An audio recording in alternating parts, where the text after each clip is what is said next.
First thing I'd like to say is that I'm extremely excited to be back at Mississippi State with Coach Moorhead, giving me the opportunity to come and to coach tight ends. And we're excited about the upcoming season. We're looking forward to working with Coach Moorhead's offense. He's given me an opportunity to coach on the offensive side of the ball, which I haven't done for several years.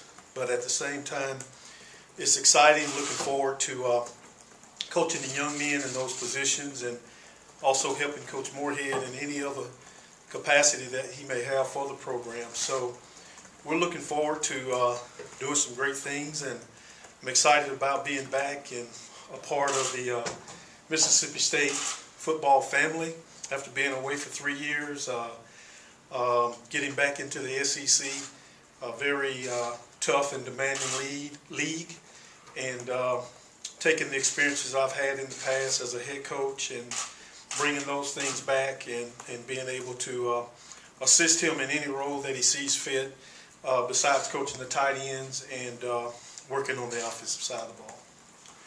So that's my opening statement. And questions? We'll get a mic to you.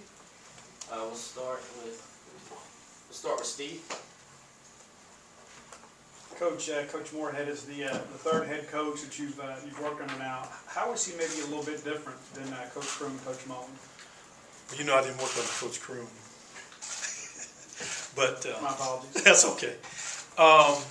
Coach Moorhead's, every head coach has their own personality, if you will, their own system or style of coaching, and not that one is right and one is wrong. It's the effectiveness, and I think the most important thing is as a coach, period, not just as a head coach, is being who you are. And Coach Moorhead is as genuine a person and a coach as anybody that you would ever be around. So his uniqueness, his relationship with the players, his style of doing things is totally different. And as an assistant coach, you have to be able to adjust to the different style of coaching. Some coaches may coach a certain way, and you just have to adapt.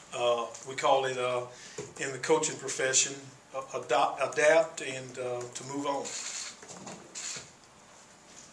Robbie? Hey, Coach. I know you worked with those tight ends in the spring. Now you got the full allotment with Cumbus back from baseball and all that. Now that you've had a chance to see them for a few months, to get them in fall camp, how impressed are you with that group and just how deep and talented they are? I love the position group. First thing, you've got two older guys, and with Farad and Dante, and then you've got Powers, who is a little older. He's been here for a couple of years, and then you got the two young kids, Spivey and Cumbus, who are very, very talented also. So we've got a good mixture of older, younger. We've got different, I guess you would say, sizes. We have some that are a little taller, and the thing that's unique about all of them have a wide receiver experience coming out of high school, which I'm really excited about. But that shows their adaptability to to playing the position, because they are very athletic. Tony, you mentioned it's been a while since you've coached the tight end position. Just how much has your coaching style had to change?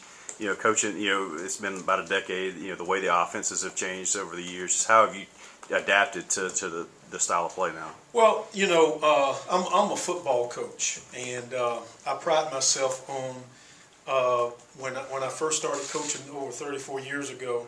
I've coached every level from 7th grade to high school to junior college to Division II to Louisiana Tech to SEC, just about every skill group on offense and every skill group on defense. So that's something that I pride myself with, and that I'm a teacher of the game of football, and I can adapt and learn from any position on either side of the ball. So I take it with a lot of pride that when I go in there to meet with Coach Moorhead, I want to teach it exactly like wherever he wants them to line up. I want to teach them to line up that way. Whatever he wants them to do structurally within the offense, I want them to do exactly what he tells me that he wants them to do. And so, part of that is humility and being able to survive in a tough profession for 34 years. Coach, you mentioned that having guys who have receiver experience. Farad was talking earlier last season about how this year Coach Moorhead maybe expects a bigger receiving role for the tight ends. How much does that, I guess, help expedite the process of working those guys into the receiving group and more into pass game? Well, it's within the offense itself is Coach Moorhead has had great tight ends, and part of his offensive system is utilizing the talented tight ends that he's had, in the past, whether it be at Fordham or Penn State. It feels like the last 4 or 5 off seasons, it's been sort of almost like a running gag. The tight ends are going to be a big part of the offense this year, and it just hasn't materialized. Do you have a guy in this group you feel that could be a 40, 50 catch guy if the offense goes the right way? Well, I can't predict that because, you just never know once you get into the season what type of personality, that will develop from that. But I will say this again, that, in his past history, that has been a position that has been utilized very effectively. Let's go to Robbie, then Steve. With Brad, just going back to the spring, he wasn't able to practice as much as some of the other guys who's doing baseball.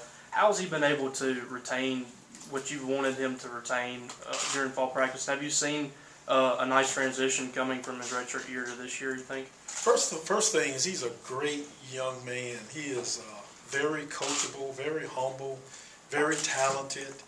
And the first thing he did when they got back from Omaha was that he was in the weight room that Monday morning ready to go with the team, and he has not missed a beat since then. And it has to be tough from the run the baseball team had to Omaha, and then going through spring ball and balancing the two sports at the same time. And I know at some point for him personally, it just comes to a point where you may wear down a little bit, but he hasn't shown no signs of wearing down. Matter of fact, I think he's getting better each and every day that he's out there. Coach, you mentioned going on being a head coach, kind of having your own show for a while. How does that maybe help you be a better assistant coach this time through, now that you've had the experience of being a head coach?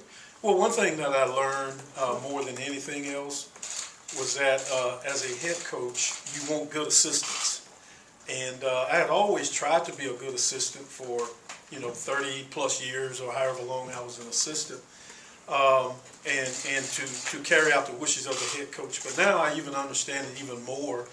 The things that a head coach needs is he needs people that support him, that has his back, that will be there for him no matter what he asks them to do, no matter how menial a task or how great a task. And that's one thing that I try to serve Coach Moorhead as coming back as a head coach. I would like to be the type of assistant coach that I would have wanted for myself.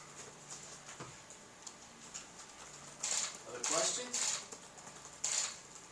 All right, thank you. We'll have Coach Hughes.